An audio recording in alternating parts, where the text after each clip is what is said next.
السلام عليكم ورحمة الله وبركاته. بسم الله الرحمن الرحيم. الحمد لله رب العالمين، والصلاة والسلام على أنبياء الله جميعا وعلى سيدهم وخاتمهم حبيب إله العالمين أبي القاسم المصطفى محمد، وعلى أهل بيته الطيبين الطاهرين وأصحابه المنتجبين ومن تبعهم بإحسان وإيمان إلى يوم الدين.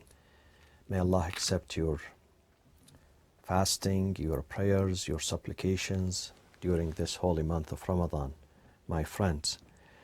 So, when we come across some of the biblical and Islamic reports and stories concerning women, we find out that some of these reports, which I'm going to share with you soon, suggest that women are faithless, unreliable. Men have to deal with them with suspicion always. Men cannot trust them 100%. They are non-dependable. So you have to be very careful when you deal with females. Now, maybe some females are non-reliable. Maybe some of them are non-trustworthy. And some men could be non-trustworthy too. But it is not fair to generalize. It's not fair to stereotype. It's not fair to paint all women with the same brush. This is absolutely wrong. This is not the spirit of religion. This is not the spirit of God. This is not how God wants people to interact with each other. In fact, the institution of marriage and family is very sacred. And it is based on a mutual trust, mutual respect, mutual appreciation, mutual recognition of each other. So if that trust is gone, then that institution is going to crumble. That institution is not going to continue. It's not going to survive. We survive on trust, even in your business, even in your adventures outside home, inside home, whatever you do in this life. Trust is one of the fundamentals of a human relationships.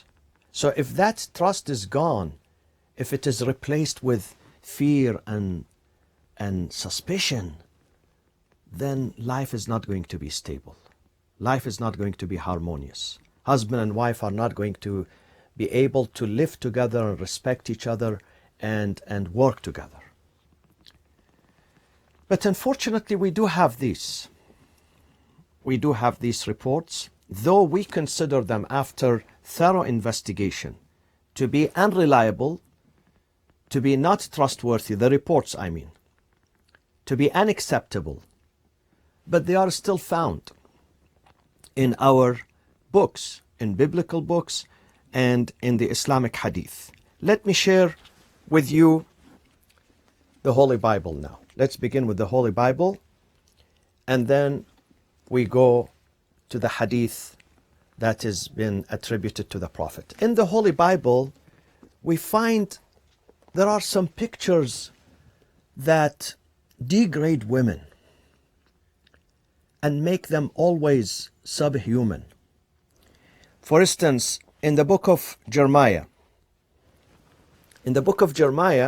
Jeremiah was being one of the prophets of the children of Israel, and he lived almost 600 years before Jesus.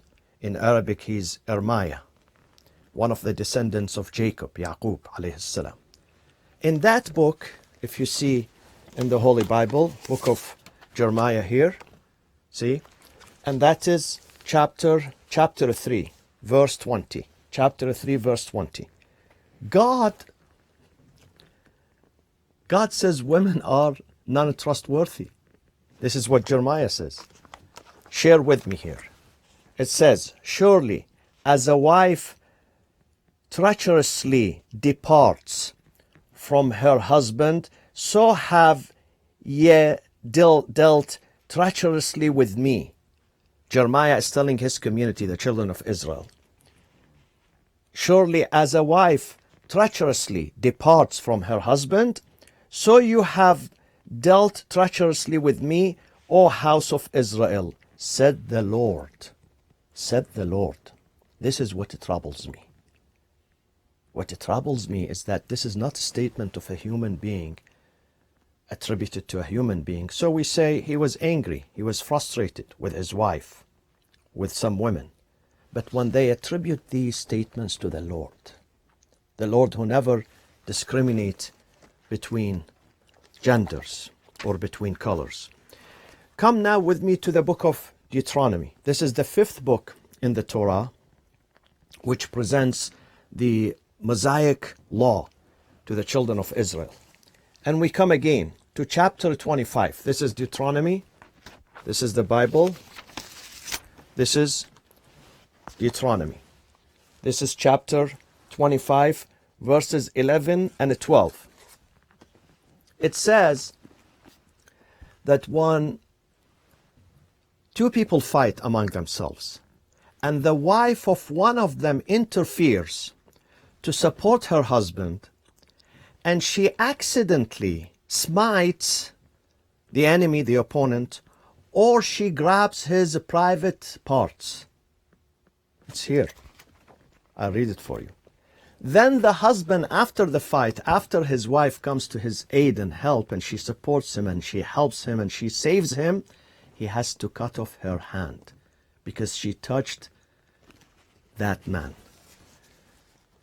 When men strive together, they fight with each other, one with another, and the wife of one draws near to deliver her husband out of the hand of him means the enemy, that smite him, she comes to smite and hit the enemy, and puts forth her hand and takes him by the secrets. By the secrets, it means the private parts. Okay? Then thou shalt cut off her hand. Thine eye shall not pity her. Don't worry about her. Don't feel sorry for her. Just cut off her hand. This is in book of Deuteronomy. We come to the book of Genesis, the first book of the Old Testament in the Bible. You know, the Holy Bible has two parts, the Old Testament and the New Testament. This is the very first book in the Holy Bible. It's the book of Genesis, and I'm going to read for you from chapter 19, book of Genesis, chapter 19, verses 31 through 38, which is very troubling for me, frightening, and I might say disgusting too. Very outrageous. It speaks about a fairy tale, of course. These are fairy tales. I cannot imagine, even for a second, that this is the statement of God that he sent to Moses. I can't imagine. God speaks this language? I can't. It can't be the word of God. It cannot even be the statement of any prophet of God, any messenger of God, any apostle of God. This is a man-made statements. These are fairy tales, because it has stories that are very immoral, very indecent, very troubling. And these types of verses, my friends, biblical verses, made many people leave Christianity and Judaism, made many intellectuals leave religion, and they became atheists because of these statements, and because of what we have in the books of hadith in Islam too. So this is a common problem in all religions. When a book claims that it's representing God, this book speaks on behalf of God, and it has some fairy tales and superstitions and stories that are very outrageous, then you don't blame people when they leave religion. What does it say? It says that Prophet Lot, after the destruction of Sodom and Gomorrah, the 5 cities, he sought refuge in a cave in a mountain with his 2 daughters. And then his 2 daughters decided that since there are no more men, nobody is going to marry us. So we have to sleep with our father. Can you imagine?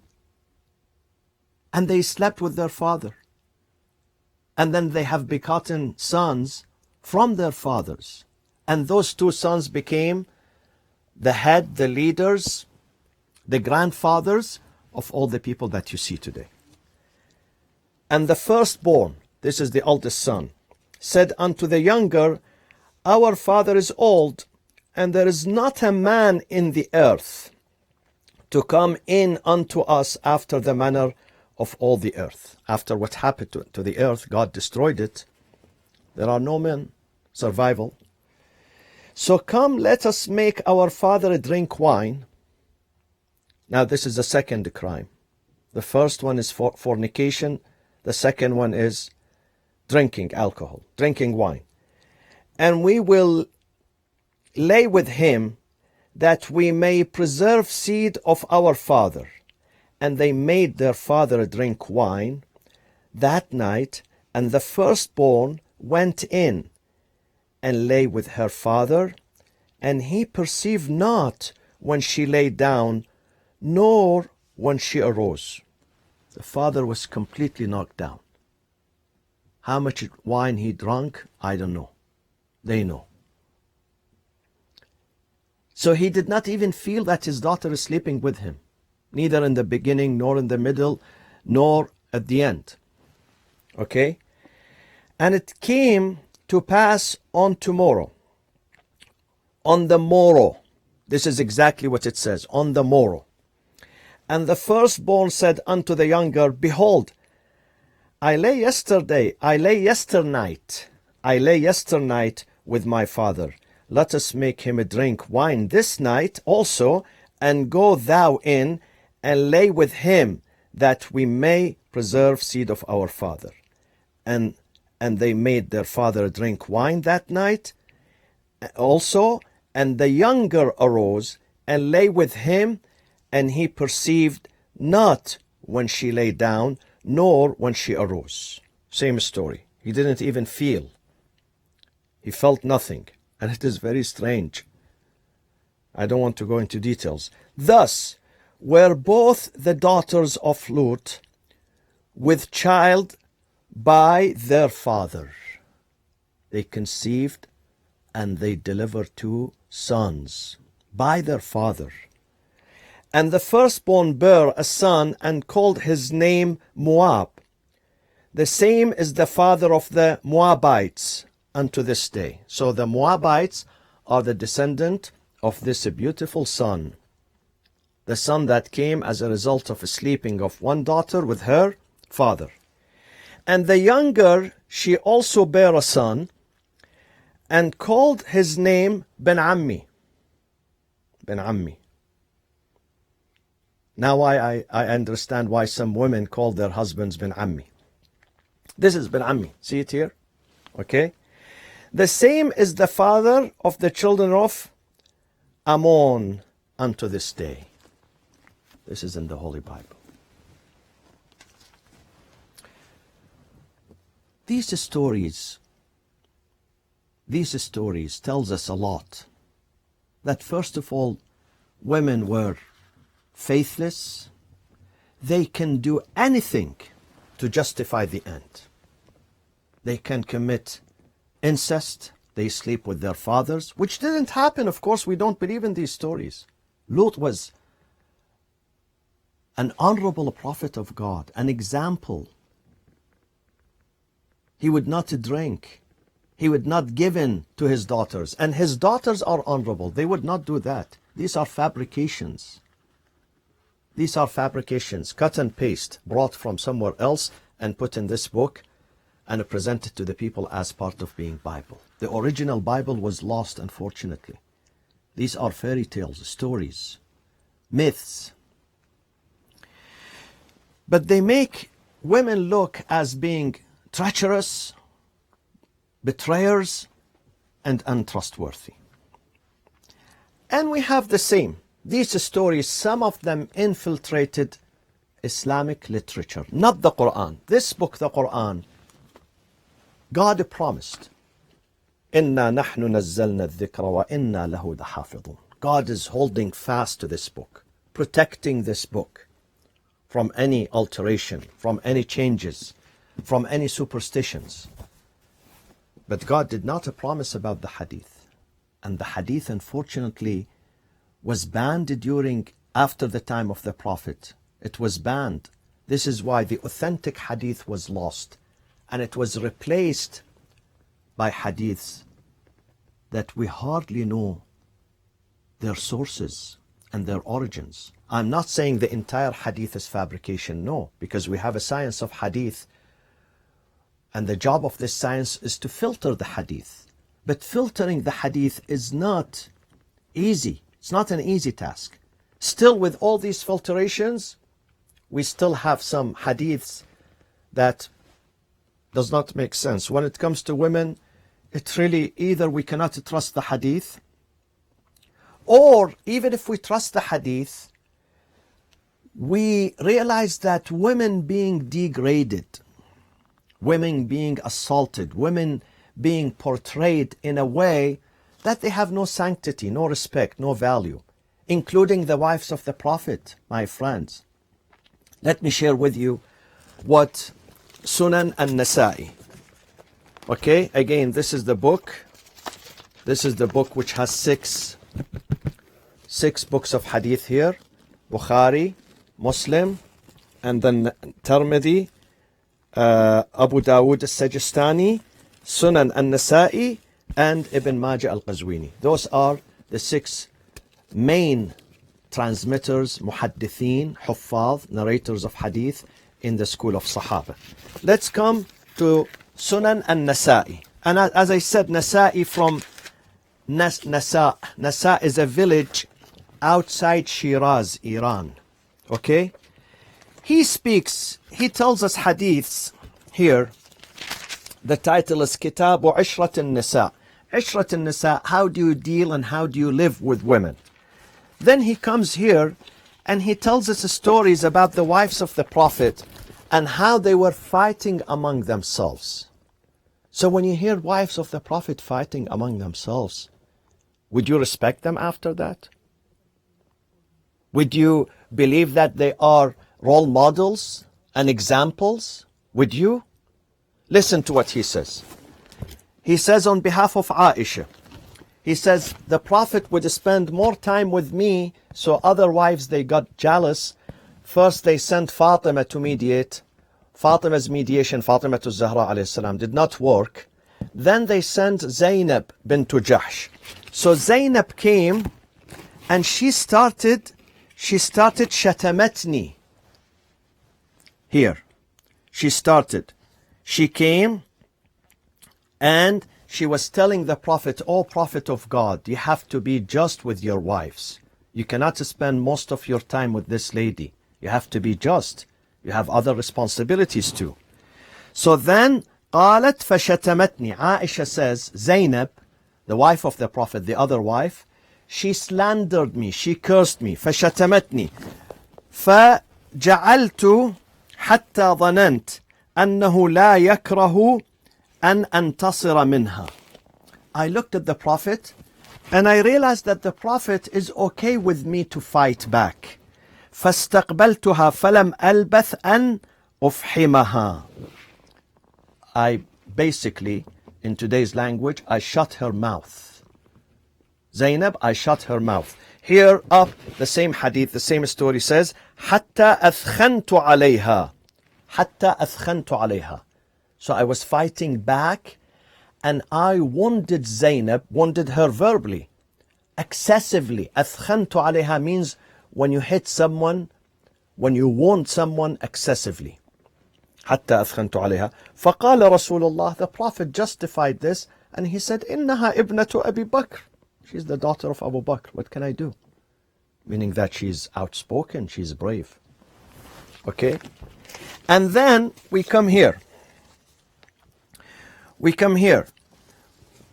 find under the chapter of ghira, al-ghira means jealousy or envy, that sometimes there were physical assault in the house of the Prophet.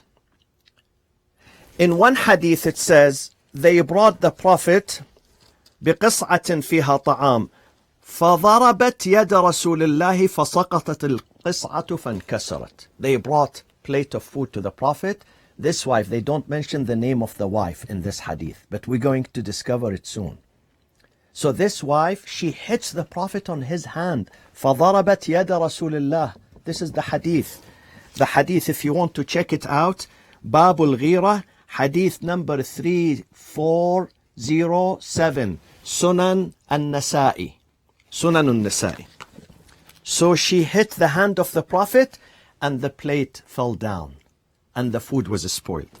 We come to the second hadith. Salama says, the wife of the Prophet, أنها يعني أتت بطعام في صفحة لها إلى رسول الله. She brought a plate of food to the Prophet وأصحابه and his companions. فجاءت عائشة متزرة بكساء. Aisha came covering herself with a cloak. ومعها فهر. Fihr in Arabic means stone, rock. ومعها فهر ففلقت به الصفحة. She splits the plate apart, the plate of food, and the Prophet is sitting and his companions. This is al-Mu'mineen Aisha.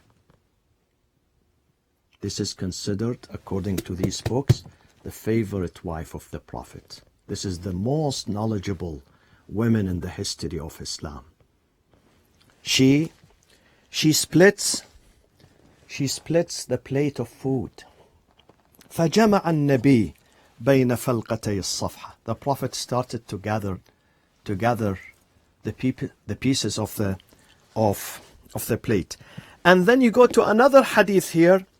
Aisha herself says, this is the statement of Aisha, and Aisha قالت ما رأيت صانعة طعام مثل صفية. I haven't seen a very good cook and chef like Safiya. Safiya was another wife of the Prophet who was Jewish before, and the Prophet married her after the conquest of Khaybar.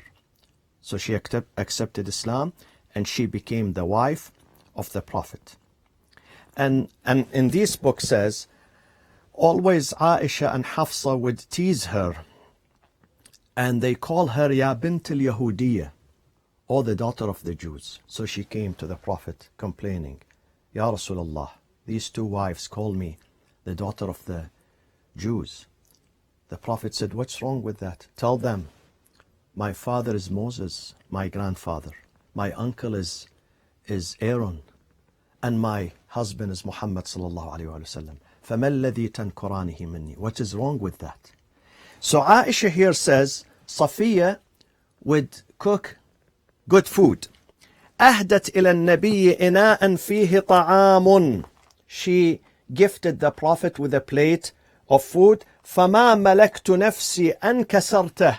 I could not control myself but to destroy and break the plate of food. فَسَأَلْتُ النَّبِيَّ عَنْ كَفَّارَتِهِ. Then I asked the Prophet, what is the expiation of this food that I spoiled and I destroyed? فَقَالَ إِنَاءٌ كَإِنَاءٍ. You have to give her the same plate. وَطَعَامٌ كَطَعَامٍ. And you have to replace her with the same food. And then Aisha says sometimes the Prophet leaves the room in the middle of the night, and I suspect that he's going with other wives.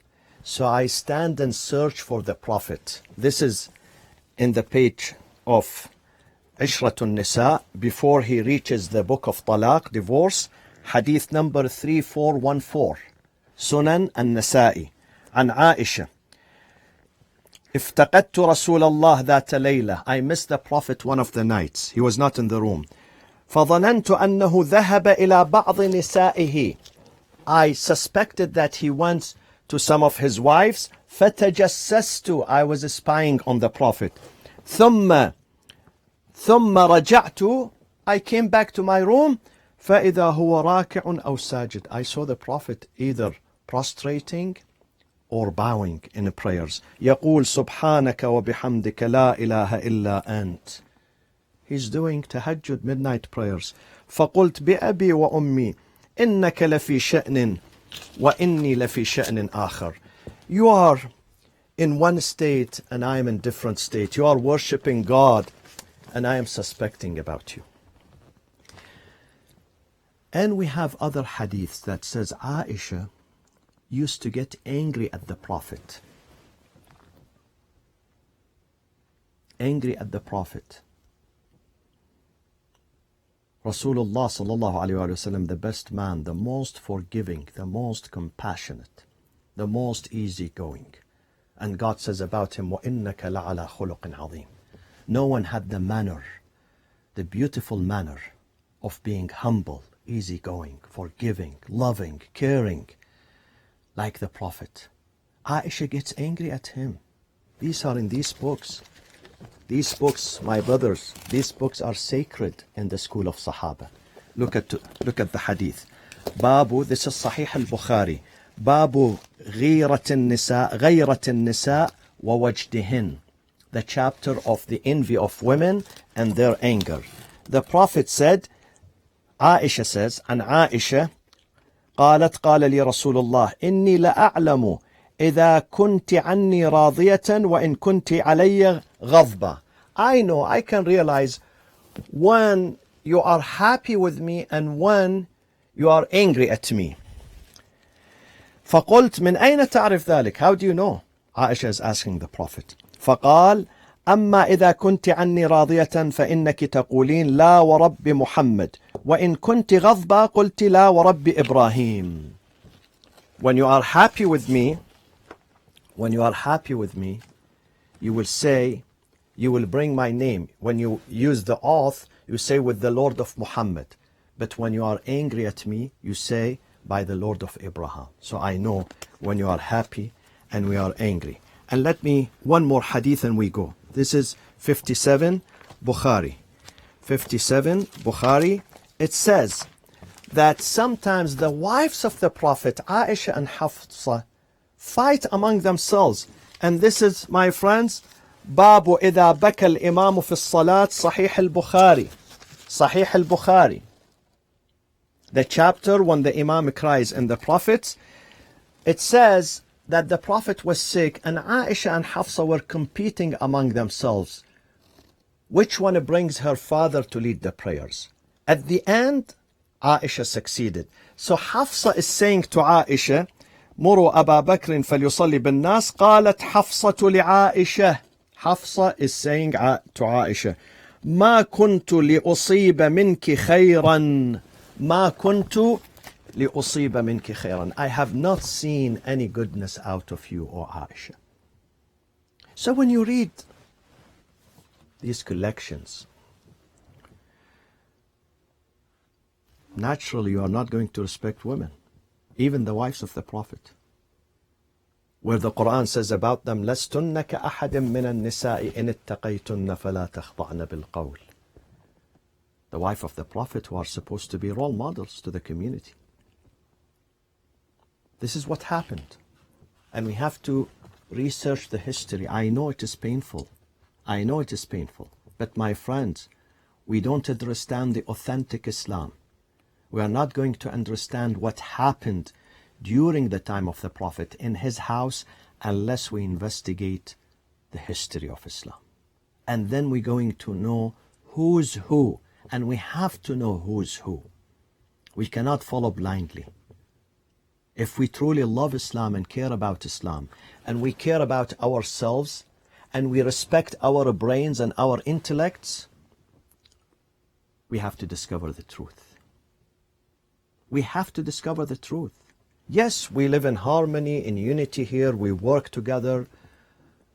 Shias and Sunnis respect each other, invite each other to their homes, dialogue with each other.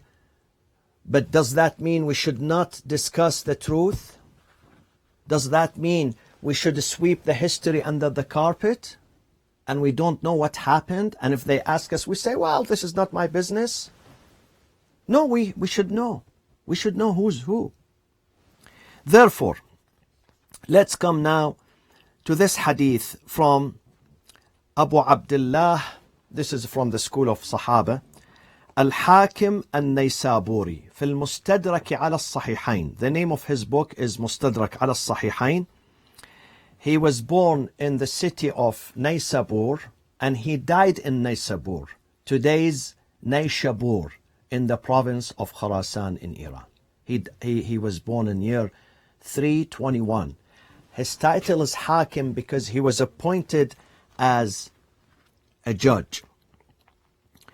He wrote this book in 393 when he was 70 years old. In his book, Mustadrak ala Sahihain, he has about 9,855 hadith. He wrote it probably in Baghdad because he moved from Naysabur to Baghdad during the Abbasid era. And he says this hadith, وَقَالَ هَذَا حَدِيثٌ صَحِيحُ الْإِسْنَادِ. The hadith that I'm going to recite, he says this is صَحِيحُ الْإِسْنَادِ. This hadith is in volume 2, page 396. عن عائشة عن النبي صلى الله عليه وسلم.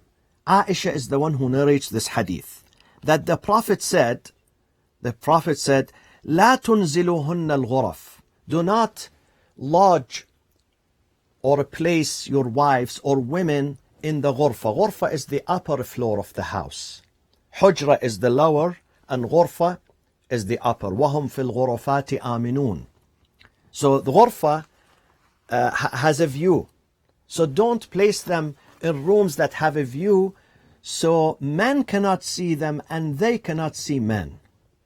Meaning that they are unreliable. If they see men, then they're going to be excited, probably aroused. Something will happen to them, stimulated. And then وَلَا تُعَلِّمُهُنَّ الْكِتَابَ. Do not teach them writings. So they can't write. Because they explain the reason. Some of the commentators on the hadith, they say because when she starts writing, she might write a love letter to someone else other than her husband. وَعَلِّمُهُنَّ الْمِغْزَلِ. Teach them the weaving, only weaving. So their job is weaving. وَسُورَةُ النُّورِ. Surah An-Nur in the Quran because it speaks about hijab and it speaks about the punishment of fornication. Of course, this hadith, we don't accept it. I don't have enough time. I'm going to speak about this hadith tomorrow and tell you how this hadith cannot be said by the Prophet, because the Prophet used to teach women how to write. The Prophet asked his daughter Fatima alayhi salam to write a book, and that book is called the Book of Fatima, Mushafu Fatima. This is why this hadith cannot be authentic. I'll meet you tomorrow night, inshallah. Assalamu alaikum wa rahmatullahi wa barakatuh.